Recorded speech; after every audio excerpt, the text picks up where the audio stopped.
नमस्कार। आज हम इस वीडियो में अर्थबोध की प्रक्रिया में स्फोट की अनिवार्यता इस विषय पर कुछ चर्चा सुनेंगे।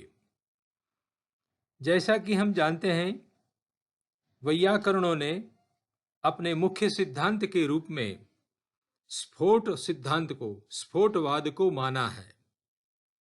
इस स्फोट के कारण ही सभी श्रोताओं को अर्थबोध होता है और यही स्फोट के कारण प्रत्येक मनुष्य भी वाक्य व्यवहार कर सकता है, वर्णोच्चारण कर सकता है, वाक्य का निष्पादन कर सकता है। भाषा चिंतन के विविध आयाम एवं विभिन्न क्षेत्र। किसी भी भाषा पर किस दृष्टि से हम सोच सकते हैं, किस दृष्टि से उनका अभ्यास कर सकते हैं। तो एक होता है इतिहासानुक्रम से किसी एक भाषा में हुए कालिक परिवर्तनों का अभ्यास। जैसे कि वैदिक संस्कृत के बाद प्रशिष्ट संस्कृत भाषा का प्रयोग आता है, उससे आगे चलकर पाली प्राकृत, उनमें से निकली अपभ्रंश भाषाएं और उनमें से बाद में निकली आधुनिक भारतीय आर्य भाषाएं। तो जब इस तरह से इतिहासानुक्रम से किसी भी भाषा के विकास का या परिवर्तन यात्रा का अभ्यास किया जाता है, तो वह एक आयाम है जिसको हिस्टोरिकल ग्रामर का विषय बनाया गया है। लेकिन ऐसा भी एक दूसरा आयाम हो सकता है जिसमें किसी एक समय बिंदु पर स्थित भाषा का अभ्यास जब किया जाता है कि पर्टिकुलर समय बिंदु पर प्रयुक्त होने वाली भाषा में कौन सी वर्ण ध्वनियाँ थी, उनमें से कैसे पद बनते थे, कैसे वाक्य इत्यादि बनते थे। तो भाषा की संरचना का जब अभ्यास किया जाता है, जो समक्षितिज रेखा से इस स्लाइड में आपको दिखाया गया है येलो कलर की लाइन से, तो इस तरह से भी भाषा का अभ्यास हो सकता है। महर्षि पाणिनि ने जो अष्टाध्यायी व्याकरण बनाया, वो उनके समय में प्रयुक्त हुई संस्कृत भाषा का व्याकरण था। उनके समकाल में प्रयुक्त होने वाली संस्कृत भाषा, उसका व्याकरण उन्होंने दिया हमें। तो जब इस तरह से किसी एक समय बिंदु पर स्थित भाषा का अभ्यास हमें करना है, तो उस तरह से भाषा मात्र के अभ्यास में जो क्षोध क्षम विषय माने जाते हैं वो क्या क्या है। जैसे कि पर्टिकुलर किसी एक भाषा में कौन सी वर्ण ध्वनियाँ हैं, स्वर व्यंजन कितना है, कहाँ से उच्चरित होते हैं, उसका श्रुतिगोचर स्वरूप क्या है, आर्टिकुलेटरी एंड ऑडिटरी इफेक्ट क्या जनरेट होती है, इस तरह का फोनेटिक्स का अभ्यास होता है। तत्पश्चात मॉर्फोलॉजिकल स्टडी होता है, यानी पद का अभ्यास होता है जिसमें सुबंत एवं तिगंत, नामपद एवं क्रियापद का अभ्यास होता है और सुबंत एवं तिगंत के परस्पर के अन्वय से बनाया गया वाक्य, वो वाक्य भी अभ्यास का विषय बनता है। ये तीन जो है, वर्णध्वनि, पद एवं वाक्य, ये साधन कोटि में आते हैं, जिनका उपयोग करके भाषक, स्पीकर भाषा का प्रयोग करता है और अपने मन में स्थित विचारों का श्रोता के मन में प्रत्यायन करता है, अर्थ को पहुंचाता है, अपने विचार को, अपनी भावनाओं को पहुंचाता है। तो जो वर्ण और वर्ण से बने पद और पद से बने वाक्य, ये साधन कोटि में आए हुए जो भाषा के तीन अंश है, उसके द्वारा जो व्यक्त किया जाता है वो अर्थ है साध्य, अर्थ तत्व है, वो साध्य कोटि में आता है। तो इस तरह से भाषा के अध्ययन के ये चार क्षेत्र होते हैं। एक होता है फोनेटिक्स, दूसरा होता है मॉर्फोलॉजी, तीसरा होता है सिंटेक्स्ट और चौथा होता है सिमेंटिक्स, यानी अर्थ तत्व की विचारणा। ये आधुनिक भाषा विज्ञान इस तरह से किसी भी भाषा का संरचनात्मक अभ्यास करता है। तो अब हम देखेंगे कि संस्कृत भाषा में आगे चलकर ये अर्थ तत्व का द्योतन कैसे होता है, अर्थ तत्व कैसे श्रोता के मन में प्रकट होता है, उसकी पूरी प्रक्रिया का आज हम यहाँ विश्लेषण प्रस्तुत करना चाहते हैं। अर्थबोध की प्रक्रिया से जुड़े कतिपय प्रश्न जिन पर वैयाकरण लोग सोचते हैं, उस पर बहस करते हैं, मंथन करते हैं। तो सबसे पहला एक प्रश्न ये है कि शब्दबोध यानी शब्द से प्राप्त होने वाले अर्थ का निमित्त कौन हो सकता है, किसके कारण हमको अर्थबोध होता है, अथवा वाक्य से होने वाले अर्थबोध में किसका होना अनिवार्य माना गया है। ये सबसे पहला प्रश्न है। दूसरा प्रश्न है, क्या वाक्य का पदों में और पदों का वर्णध्वनियों में पृथक्करण होने के बाद ही श्रोता को वाक्य के अर्थ का बोध होता है, अर्थात क्या वर्णध्वनि अर्थबोधक मानी जाए। तीसरा प्रश्न, अर्थवाहक निम्नतम इकाई जैसे कि प्रकृति एवं प्रत्यय से अर्थों का बोध होता है। आनुषंगिकतया यह भी पूछा जाता है कि श्रोता की बुद्धि में किसी वाक्य का अर्थ ग्रहण होता है तब पदक्रम का या निश्चित पदान्वय का भी बोध होता होगा, या फिर वाक्य अपने अखंड रूप में ही अर्थबोध करवाने में कामयाब रहता है। एक समग्र वाक्य ही अर्थवाहक एकम यूनिट इकाई है।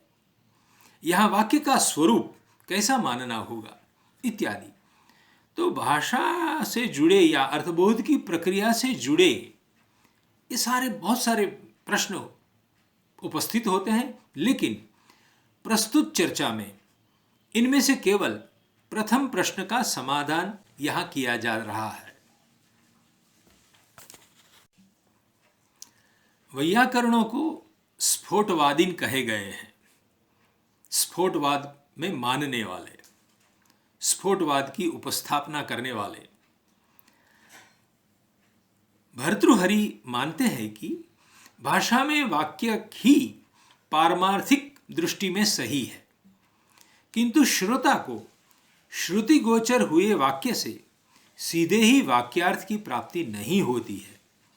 उसको तो वाक्य स्फोट से ही वाक्यार्थ की प्राप्ति होती है। यह वाक्य स्फोट ही एक एवं अखंड अर्थवाहक तत्व है, जिसका सुबंत तिगंतादि में अथवा सुबंतादि पदों का ककार खकार आदि में वर्णों में पृथक्करण करना संभव ही नहीं है। दूसरे शब्दों में कहे तो अर्थाभिव्यक्ति की कोटि में स्फोट की सत्ता अनिवार्य होती है। केवल वर्णनात्मक कोटि में यानी कक्षाओं में संस्कृत भाषा सिखाने के लिए प्रकृति एवं प्रत्यय का संयोजन सिखाया जाता है। सुधि, धन, उपास्य, इको एंड ची लगा, बाद में उसमें से इकार के स्थान पर यकार आदेश हुआ और शुद्धि उपास्य की सिद्धि दिखाई जाती है। तो केवल डिस्क्रिप्टिव ग्रामर के कार्यक्षेत्र में वर्णनात्मक कोटि में ही प्रकृति प्रत्यय आदि का विभाजन हम करते हैं सिखाने के लिए, अर्थात व्यावहारिक दृष्टि से उसकी उपादेयता जरूर है, परंतु पारमार्थिक दृष्टि में यानी अर्थाभिव्यक्ति की क्षणों में तो एक एवं अखंड स्फोट को ही मानना अनिवार्य है। यह वैयाकरणों का प्रमुख सिद्धांत है। वाग व्यवहार में अर्थबोध कैसे होता है, इस प्रश्न को लेकर पहले एक पूर्व पक्ष का मत हम उपस्थित करते हैं। पूर्व पक्षी कहते हैं कि कोई व्यक्ति घटम आनय जैसे वाक्य का उच्चारण करता है, तब कंठ मूर्धादि स्थानों में वायु का आघात एवं वायु का संघर्ष आदि रूप संयोग होने से मुखविवर में ये सारी प्रक्रिया होती है।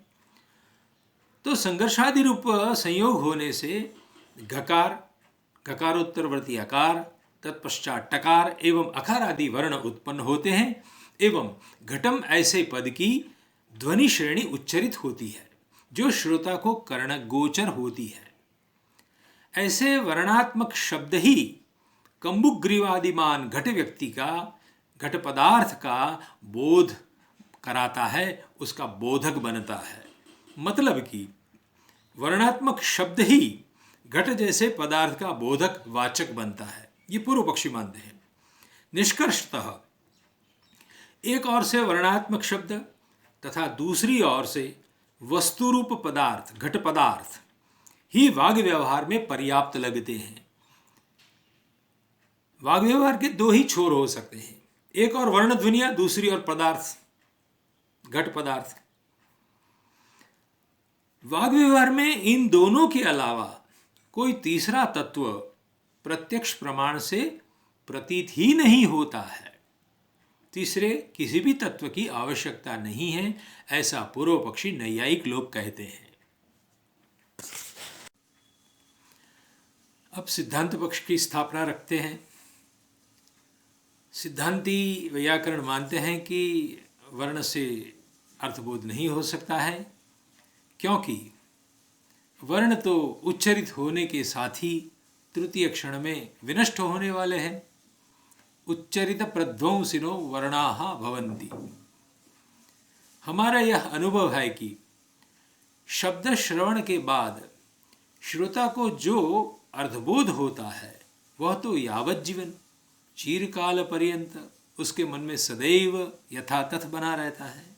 माँ ने बताया है कि इसको पेड़ बोलते हैं, वृक्ष बोलते हैं, तो यह बात हमारे मन में यावत जीवन बनी रहती है। किंतु नित्य अर्थ का बोध कराने वाली वर्ण ध्वनियां तो क्षणजीवी ही होती है। पतंजलि ने ही कहा है कि उच्चरित प्रध्वंसिनो वर्णाः भवन्ति। माना गया है कि वर्ण या वर्ण समूह उत्पन्न होने के बाद तीसरी क्षण में विनष्ट होते हैं, अन्यथा क्या हुआ होता। भूतकाल के स्वामी विवेकानंद के शब्द भी हम सुन सकते थे। बहुत सारे लोगों के आवाज़ आज भी हमारे आसपास घूमते रहते होंगे और बड़ा कोलाहल मच गया होता यदि वर्ण तीसरी क्षण में विनष्ट नहीं होता है, उच्चरित शब्द नहीं विनष्ट होता है, तो आज ये पूरा संसार कोलाहल से भर गया होता। लेकिन ऐसा नहीं है। इससे सिद्ध होता है कि वर्ण क्षणजीवी होते हैं। इस तरह से जो वर्ण ध्वनिया को क्षणजीवी मानी गई है, तो उन अनित्य वर्णों को सीधे ही अर्थबोधक नहीं माने जा सकते। आपने जिन वर्णों का उच्चार किया तुरंत उससे अर्थ प्राप्ति हो गई, ऐसा हम नहीं मान सकते हैं। ये बात एकदम समझ लेने की बहुत जरूरत है। अब वर्णों का अर्थवाचकत्व यानी वर्णों से अर्थ का बोध होता है, ऐसा मानने में कितने दोष रहे हैं। जैसे कि प्रत्येक वर्ण यदि अर्थ का वाचक होगा तो शब्दस्थ प्रथम वर्ण का उच्चारण होते ही समग्र पद अथवा समग्र वाक्य का अर्थबोध प्राप्त हो जाएगा। इस स्थिति में पद या वाक्य में अवशिष्ट रहे अन्य वर्णों का उच्चारण करना ही व्यर्थ हो जाएगा। ये पहला दोष।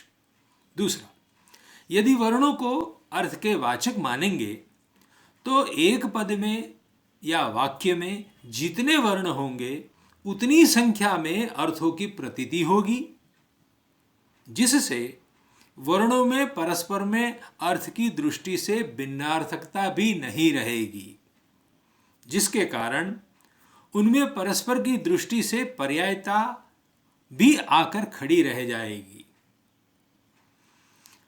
तीसरा दोष, वर्णों को उच्चरित होने के बाद तृतीय क्षण में विनष्ट होने वाले माने हैं।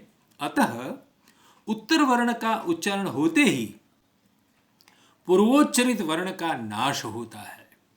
उस क्रम से पूर्व वर्णों का नाश होता रहेगा और चरम वर्ण के उच्चारण के क्षण में पूर्वोच्चरित वर्ण समूह भी नहीं रहेगा हमारे पास, तो पूर्वोच्चरित वर्ण समूह में भी वाचकता नहीं रहेगी। इसीलिए वैयाकरण कहते हैं कि वर्ण ध्वनि को हम अर्थबोधक मान नहीं सकते हैं। इसी तरह से वाग व्यवहार में एक और वर्ण ध्वनियां हैं दूसरी ओर उनमें से प्राप्त होने वाला अर्थ है जो नैयायिक लोग मानते हैं, तो यह विचार तर्क की कसौटी पर खरा नहीं उतरेगा, क्योंकि जो चिरकाल पर्यंत स्थायी रहने वाला है अर्थ, वह कैसे अनित्य वर्ण ध्वनियों से प्राप्त हो सकेगा? ऐसा प्रश्न निरुत्तर रहता है। मतलब कि नित्य अर्थ की प्राप्ति या नित्य अर्थ की उत्पत्ति का हेतु, वह जो हेतु होगा वह हेतु भी नित्य ही होना चाहिए। ये अपेक्षा है तर्क की। नित्य अर्थ का बोध होने के लिए नित्य हेतु होना अनिवार्य है। यदि नित्य शब्द जैसा कोई तत्व होगा तभी उससे प्राप्त होने वाला अर्थ नित्य हो सकेगा, अन्यथा नहीं। इसी तर्क से प्रेरित होकर वैयाकरणों ने वाग व्यवहार में एक और वर्णध्वनि तथा दूसरी ओर प्राप्त हो रहे अर्थ के बीच में स्फोटात्मक नित्य शब्द की कल्पना करनी अनिवार्य मानी है। नैयायिकों ने केवल वाग व्यवहार में दो छोर का स्वीकार किया, एक और वर्णध्वनियां, दूसरी ओर अर्थ की प्राप्ति। लेकिन इन दोनों के बीच में वैयाकरणों ने कहा कि नहीं, नित्य स्फोट तत्व होना चाहिए। यदि इस नित्य स्फोट तत्व की कल्पना हम नहीं करेंगे, उसकी सत्ता को नहीं मानेंगे, तो अर्थबोध, क्योंकि अर्थ तत्व नित्य है, ये वो नित्य अर्थ की प्राप्ति संभव ही नहीं है।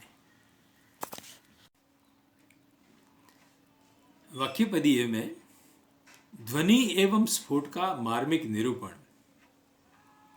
भर्तृहरि ने ध्वनि एवं स्फोट शब्दों का विनियोग करते हुए अनेक कारिकाएं लिखी हैं, लेकिन वाक्यपदीय के ब्रह्मकांड में जो 44वीं कारिका है उसमें स्फोट एवं ध्वनि जैसे शब्दों का विनियोग किए बिना ही उन्होंने स्फोट एवं ध्वनि के विचार को मार्मिक ढंग से प्रस्तुत किया है। आज जब हम स्फोट सिद्धांत के बारे में चर्चा करने जा रहे हैं, तब इस कारिका का मर्म जानना बहुत जरूरी है। विशेष रूप से इसलिए कि उसमें एक भी स्थान पर न ध्वनि शब्द लिखा है न स्फोट शब्द लिखा है। फिर भी वह कारिका स्फोटवाद का बहुत मार्मिक ढंग से निरूपण कर रही है। यह कारिका इस रूप में पढ़ी जाती है। द्वावुपादान शब्देषु शब्दौ शब्दविदो विदुः एको निमित्तं शब्दानां अपरो अर्थे प्रयुज्यते। शब्दविद यानी वैयाकरण लोग उपादान शब्दों में से, उपादान शब्देषु द्वौ शब्दौ विदुः शब्दविदः, उपादान शब्दों में से दो शब्द को जानते हैं वैयाकरण लोग, जिनमें से एक शब्द दूसरे शब्दों का निमित्त बनता है और दूसरा शब्द ऐसा है जो अर्थबोध करवाने के लिए प्रयुक्त किया जाता है।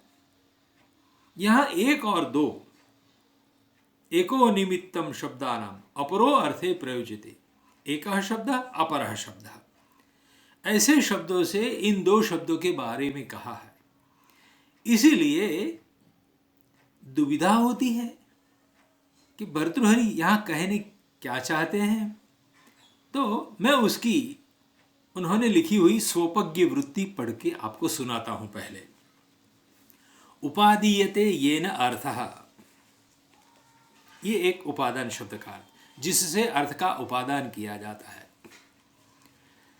उपादानो द्योतकः इति एके, उपादान शब्द वह है कि जो किसी का द्योतक बनता है। तीसरा भी एक अर्थ किया है उपादान शब्द का, उपादेयो वा समुदाय उपादानः, उपादेय यानी समुदाय रूप वाक्य। तो उपादान शब्देषु का मतलब होगा समुदाय रूप वाक्येषु। उनमें से दो शब्द को हमें जानना है, वो द्वौ शब्दौ कौ। तो उपादीयते येन अर्थः, यानी जो स्फोट रूप वाचक शब्द है वह अपरो अर्थे प्रयुज्यते, वह स्फोट है।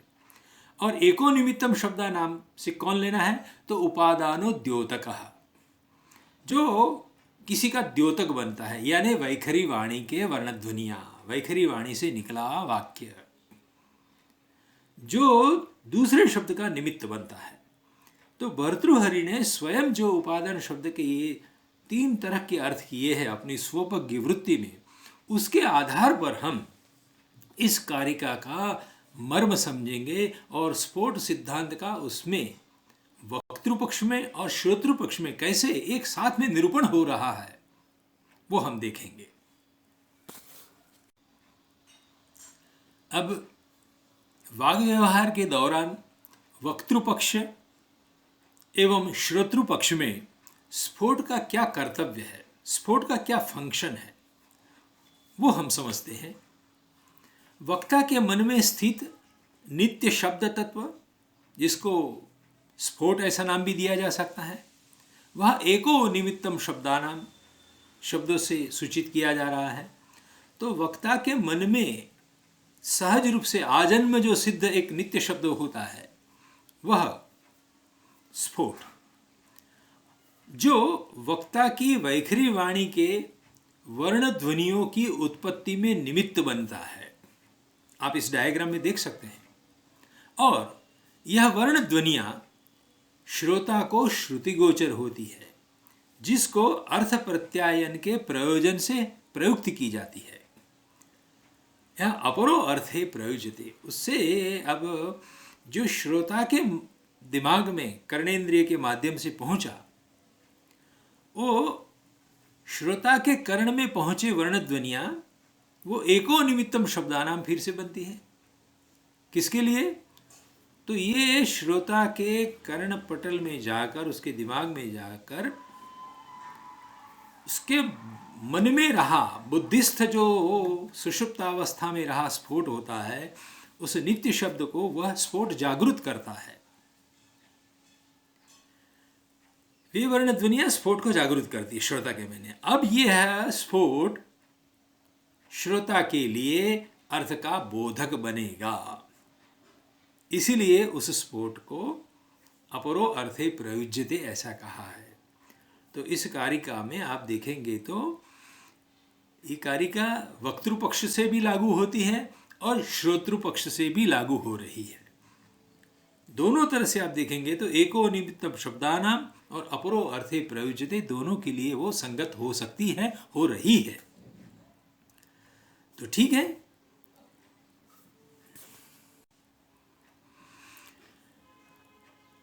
पूर्वोक्त कारिका का जो गांभीर्य है, अथवा कहो कि भर्तृहरि का संकेत जिस दिशा में जा रहा है, वो इस तरह का है कि नैयायिकों ने वाग व्यवहार में केवल एक और वर्णध्वनियां और दूसरे छोर पर खड़ा अर्थ, इन दोनों की ही सत्ता को मानी थी।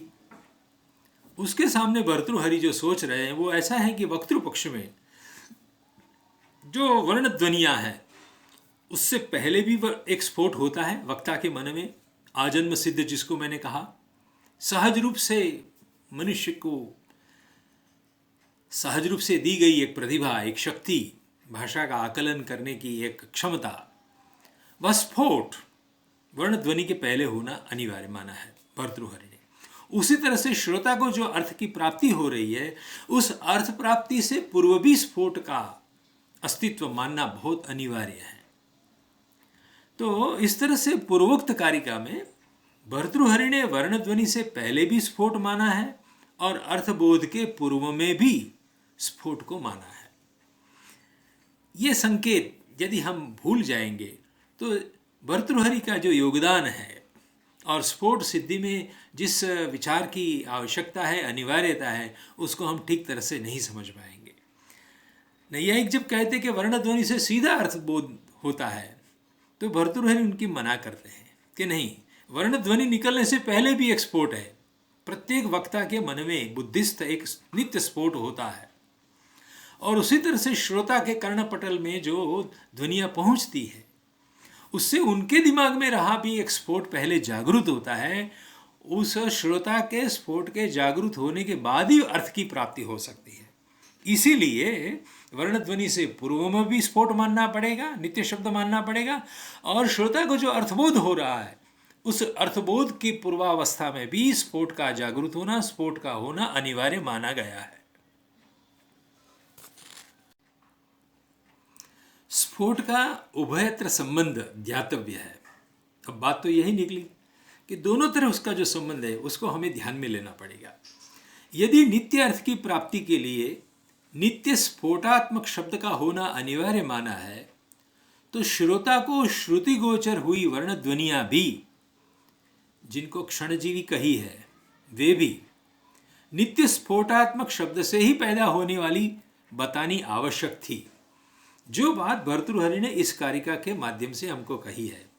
द्वाउपादान शब्देषु शब्दौ शब्दविदो विदुः एको निमित्तं शब्दानां अपरो अर्थे प्रयुज्यते।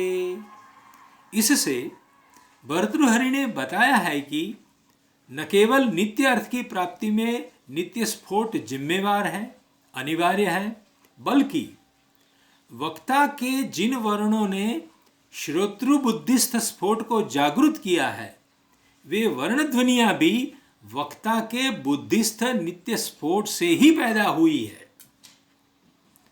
वक्तृपक्षे स्थितेन स्फोटेन वर्णध्वनिनाम उच्चारणं भवति, ततस्तेषां वर्णानां श्रवणं भवति, ततः श्रोतृपक्षे स्थितेन स्फोटेन अर्थबोधस्य प्रादुर्भावः भवति। इस तरह से उभयत्र स्फोटस्य अवस्थानम ध्यातव्यम स्वीकार्यम। अब जब दो पदार्थ होते हैं, एक ध्वनि और एक स्फोट, दूसरी ओर स्फोट एवं अर्थ, तो जहाँ पर भी दो चीज होती है, दो व्यक्ति होती है, दो पदार्थ होते हैं, तो उनके बीच में कोई न कोई संबंध रहता ही है। बिना संबंध वाली दो आइटम नहीं हो सकती हैं। इसीलिए हम ध्वनि एवं स्फोट के बीच में संबंध का स्वरूप क्या है और स्फोट एवं अर्थ के बीच में क्या संबंध का स्वरूप है। जैसे पिता पुत्र है, दो व्यक्ति है, तो व्यक्ति दिखाई पड़ते हैं लेकिन संबंध अमूर्त है, वो दिखाई नहीं पड़ेगा, फिर भी उसको संबंध तो है ही। जैसे जन्य जनक भाव रूप संबंध है दशरथ और राम में, आप देखेंगे तो दशरथ जन्म देने वाले हैं और राम जन्य है, तो जनक जन्य भाव संबंध है उन दोनों के बीच में। उसी तरह से हम देखते हैं कि ध्वनि एवं स्फोट के मध्य में कौन सा संबंध है, उस संबंध का स्वरूप क्या है। इस डायग्राम के माध्यम से आप देखिए तो वक्तृपक्ष में जो वर्ण ध्वनियाँ हैं वो अभिव्यंजक है। वो किसकी अभिव्यंजना कर रहे हैं, तो वो स्फोट की अभिव्यंजना करते हैं, यानी स्फोट अभिव्यंग्य है। तो वक्तृपक्ष में ध्वनि एवं स्फोट के बीच में व्यंजक व्यंग्य भाव संबंध रहा है, ऐसा कहा जाएगा। उसके बाद अब श्रोतृपक्ष में देखिए तो स्फोट जो जागृत हुआ वो वाचक बनेगा। किसका वाचक, अर्थ का वाचक बनेगा। तो श्रोतृपक्ष में स्फोट एवं अर्थ के बीच में वाचक वाच्य भाव रूप संबंध रहा है, ऐसा कहा जाएगा। इस तरह से दोनों में एक एक संबंध अवस्थित है, वो ध्यातव्य है। अब हमें देखना है वक्तृपक्ष एवं श्रोतृपक्ष में स्फोट के विभिन्न लक्षण कैसे बताए हैं। तो वक्तृपक्ष में स्फोट का लक्षण इस तरह का दिया जाता है, स्फुटति सस्फोटः, अर्थात वर्णध्वनि से जो स्फुट होता है वह स्फोट है। कर्तरी वाच्य में यह व्युत्पत्ति बताई गई है।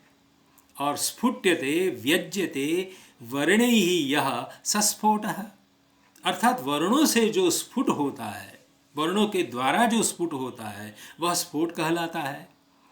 यह कर्मणि वाच्य में यह व्युत्पत्ति दी जाती है।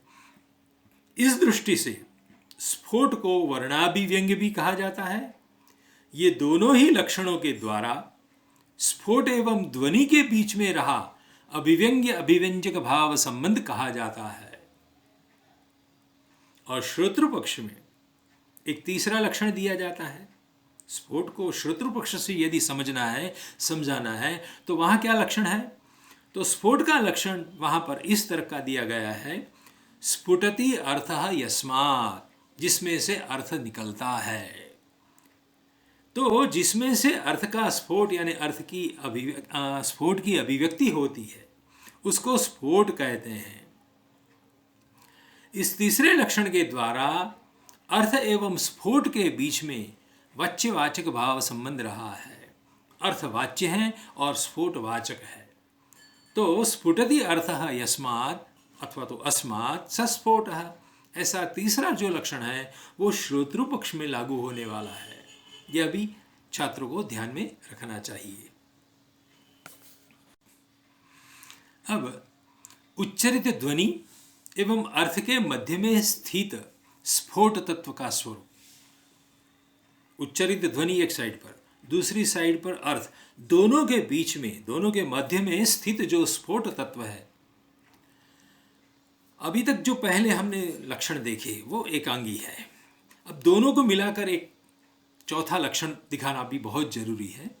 जैसे कि ध्वनियों से, वक्ता के मुख विवर से निकले जो ध्वनि है, उनमें से नित्य शब्द, जिसका दूसरा नाम स्फोट है या उसी को शब्द ब्रह्म भी कहते हैं, वो अभिव्यंजित होता है। तो ध्वनि एवं स्फोट के बीच में जहाँ अभिव्यंजक अभिव्यंग्य भाव संबंध रूप कहा है, वो नित्य शब्द अब श्रोता को अर्थ देने वाला है। तो श्रोतृ पक्ष में जब चलते हैं तो स्फोट वाचक बनता है और अर्थ वाच्य बनता है। तो वहाँ पर वाचक वाच्य भाव संबंध है।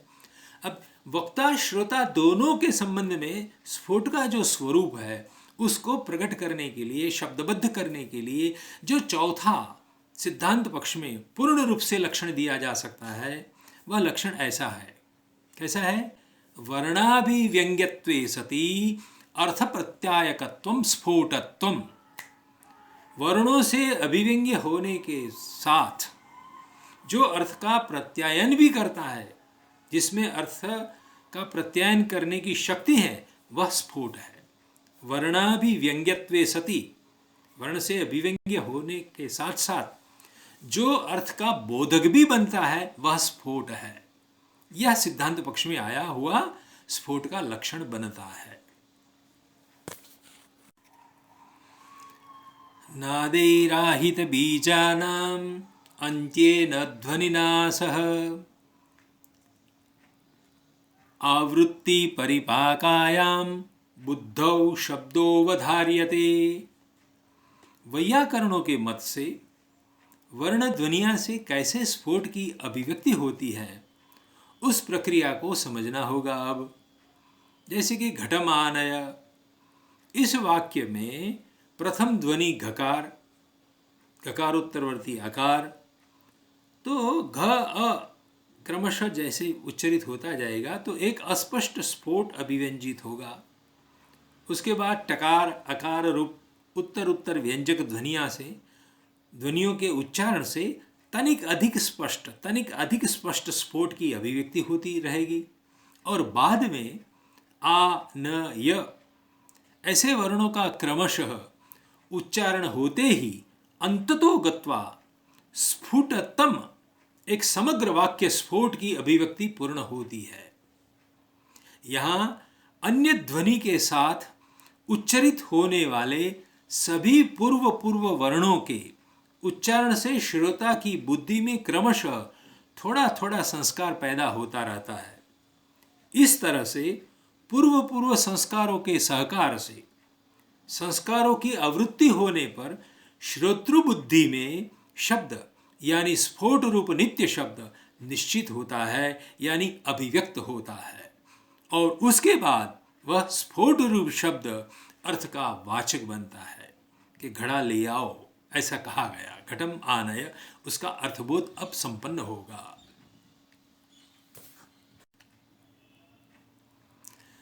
स्फोट से अर्थाभिव्यक्ति और उससे जगत प्रक्रिया का प्रवर्तन, इस तरह से कत्व गत्व आदि धर्मयुक्त वर्णात्मक ध्वनियां ही त्रिकालाबाधित शब्द ब्रह्म नित्य शब्द रूप स्फोट को अभिव्यक्त करती है एवं वर्णों से अभिव्यंजित हुआ यह स्फोट ही श्रोता को अर्थबोध कराता है, अर्थात स्फोट ही अर्थ का वाचक प्रत्यायक बनता है। भर्तृहरि ने ब्रह्मकांड की प्रथम कारिका में ही लिखा है कि अनादि निधनम ब्रह्म शब्द तत्वम यदक्षरम विवर्तते अर्थभावेन प्रक्रिया जगतो यतः। अनादि, अनंत, अविनाशी ऐसा शब्द तत्व ही ब्रह्म तत्व है जो स्फोट है और उसमें से ही सारे संसार की सभी प्रक्रिया प्रवर्तित होती है। नसोस्ति प्रत्ययो लोगे यश शब्दानुगमाद्रुते, ऐसा भी भर्तृहरि ने कहा है। इस संसार में कोई ऐसा ज्ञान नहीं है, कोई ऐसी रचना नहीं है कि जहाँ शब्द का अनुगम नहीं है, शब्द जिसमें अनुस्यूत न हो, ऐसा कोई प्रत्यय, ऐसा कोई ज्ञान, ऐसी कोई जगत की प्रक्रिया नहीं है। शब्द है ही है। वह शब्द लेकिन कौन सा? वह शब्द स्फोटात्मक शब्द, नित्य शब्द। तो इस स्फोट को मानव मात्र में आजन्म स्थित प्रतिभा भी कही जा सकती है। जैसे मयूर के अंड में जो रस होता है उसमें पूरा मयूर होता है, पिच्छ कलाप होता है, पिच्छ कलाप में रहे सारे विविध वर्ण रंग होते हैं, अव्यक्त रूप में होते हैं। उसी रूप में प्रत्येक मनुष्य के दिमाग में जो नित्य स्फोट है, नित्य शब्द तत्व है, शब्द ब्रह्म है, उसी के द्वारा मनुष्य में भाषा को आत्मसात करने की, सीखने की, उसका प्रयोग करने की क्षमता आती है। तो जो भाषा के आकलन एवं प्रयोग के लिए प्रत्येक मनुष्य को सक्षम बनाती है, यह कुदरत की, परमात्मा की एक बड़ी देन है कि जो मनुष्य को इतर प्राणियों से पृथक करता है। मनुष्य की एक पहचान ये है कि वो भाषा का प्रयोग करता है, कोई अन्य जीव नहीं कर सकता है। ये भाषा का प्रयोग करने वाला व्यक्ति जो बना है, मनुष्य, उसका मूलभूत जो स्वरूप है वह शब्द ब्रह्म है, नित्य स्फोट है, शब्द तत्व है जो हमारे मस्तिष्क में कुदरत ने आजन्म हमको दिया हुआ है। इति शम।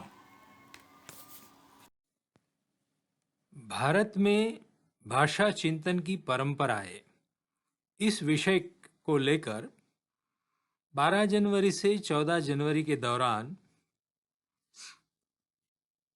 एक वेबिनार का आयोजन हुआ था। प्रोफेसर श्री विद्यानिवास मिश्र की जन्म महोत्सव को मनाने के लिए वाराणसी एवं महात्मा गांधी अंतर्राष्ट्रीय हिंदी विश्वविद्यालय वर्धा, इन दोनों के संयुक्त तत्वावधान में ये वेबिनार का आयोजन हुआ था। उस वेबिनार में मैंने इस स्फोट की अनिवार्यता को लेकर जो विचार प्रस्तुत किए थे, उसका यह वीडियो आपकी सेवा में प्रस्तुत हो रहा है। आप सबको बहुत बहुत धन्यवाद। नमस्कार।